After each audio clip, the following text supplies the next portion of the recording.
If you are young and your address happens to be a place like Dorchester, Roxbury, or Mattapan, the American dream seems very far away.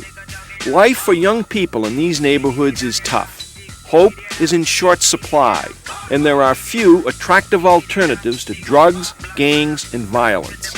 The media is fixated on the worst of inner-city life. The images we see on the news scare us. We end up believing that most inner-city kids would rather hang out than get a job, would rather do drugs than get an education. We end up thinking that the only possible solution to all of this is to build more jails. Let's have more prison space. Let's lock people up and put them away because we think that everyone in these neighborhoods is on a corner selling crack, carrying a gun in their belt. That's not the case. The fact is there are positive things that go on in this city and in every other city.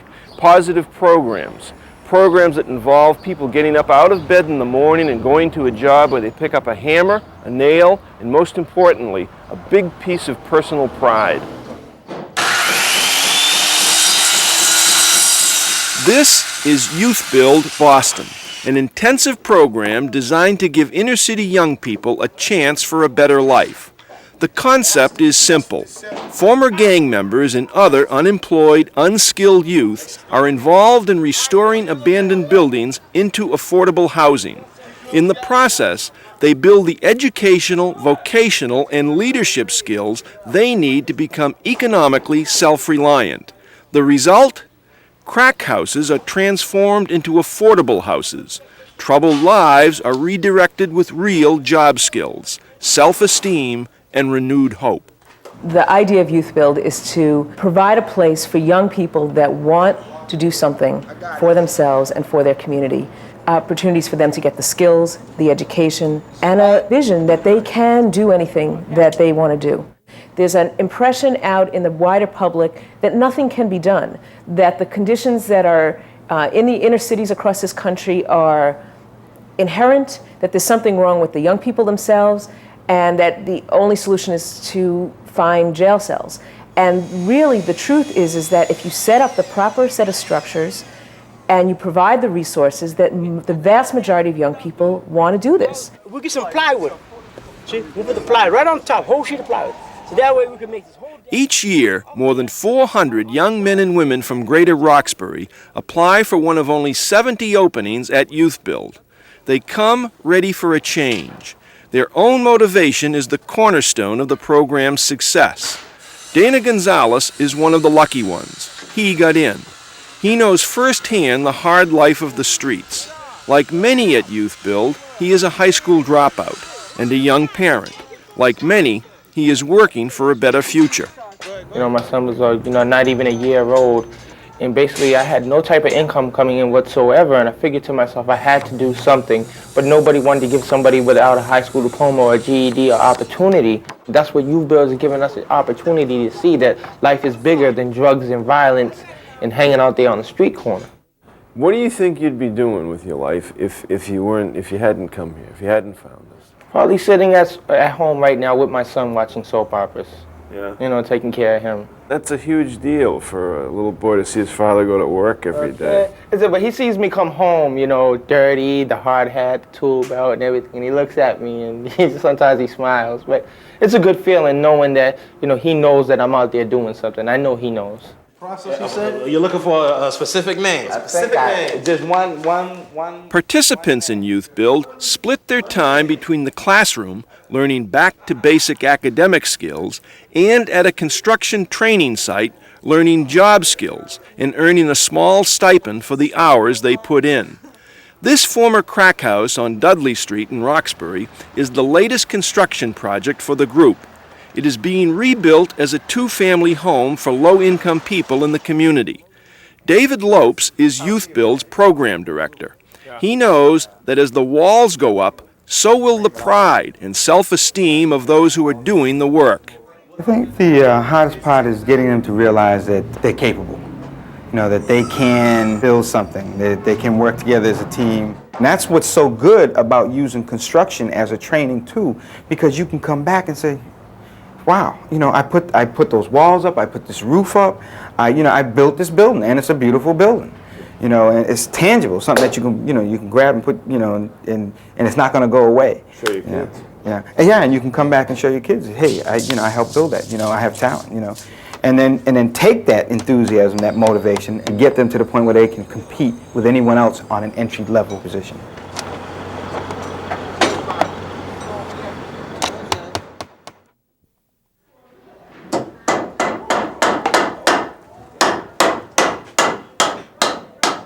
It takes a lot more than basic job training to try and turn around the lives of young people whose survival instincts were honed on the city's streets.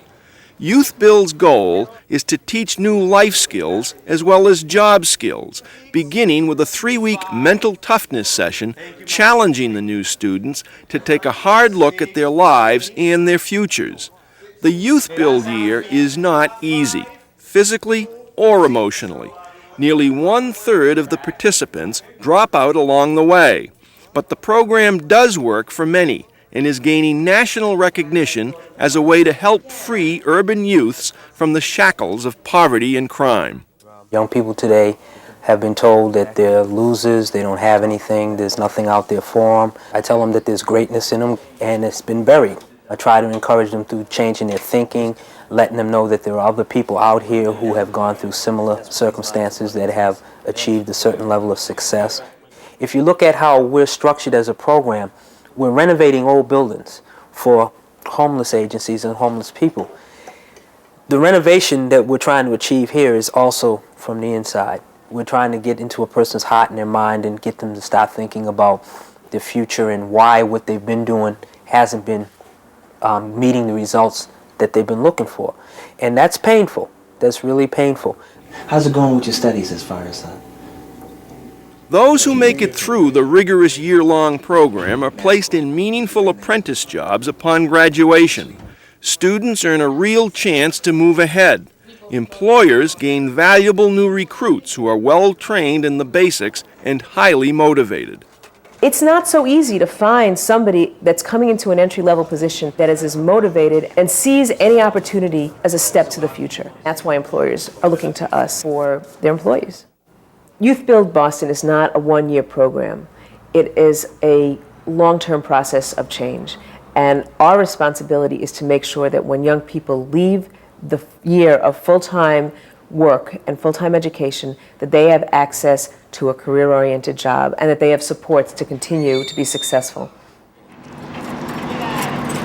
Nathan Young is a water utilities inspector on the Boston Harbor project and a Youth Build graduate. 4 years ago, he applied to Youth Build after his brother was killed in a scuffle with a man breaking into his home. It was a decision that changed his life.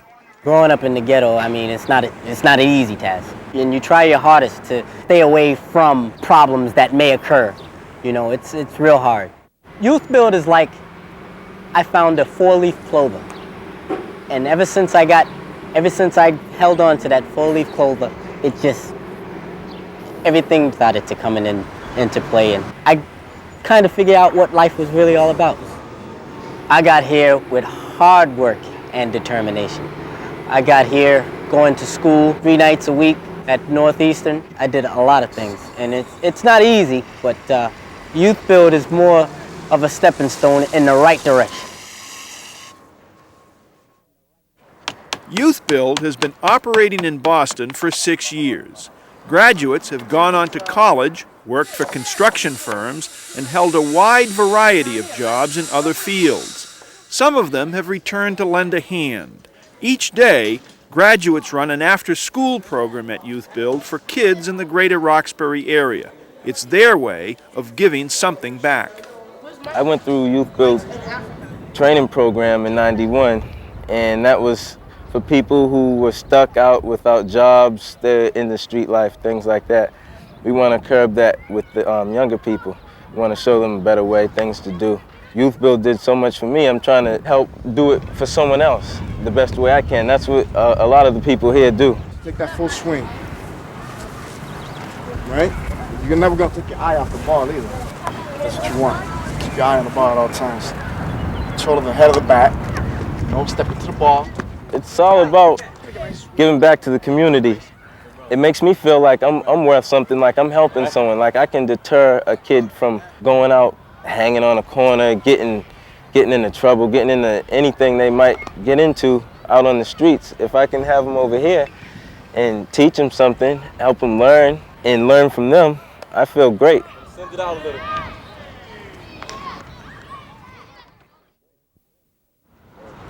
Okay, a couple of nails on the top. Yours is going to go up higher, Dennis. I can see it's off. The Youth Build model is being replicated in cities across America. The reason is simple. It works. It costs about $20,000 a year to train one student in the program and pay their stipend. Roughly half of what it costs to keep an inmate behind bars for the same amount of time.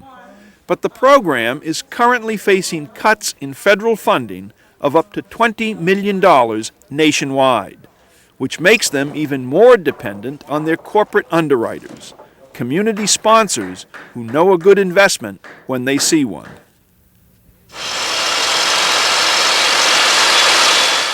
If we took a view around us of where we stand outside this building that's being renovated, what is there?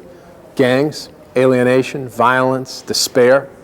And Youth Build is helping these kids get the tools they need to join the economic mainstream, to put their own lives back together, and to help leave something for the next generation. It's a really remarkably effective little jewel of a program. And it's not just good intentions that brings a bank or a business to the Youth Build table.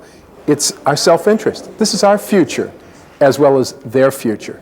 These children don't get to join the economic mainstream unless we participate very actively, very fully in giving them the tools, not the entitlement, but the tools to get into the economic mainstream. This is how the abandoned building at 1900 Washington Street looked 3 years ago, when Youth Build Boston first took it on. This is the same building today. It will be used for transitional housing for Youth Build students. The community has gathered to inaugurate the newly refurbished building and celebrate the hard work of the young people who have redirected their own lives in the process. Also, as mayor, I drive by here every day. I saw them painting this building.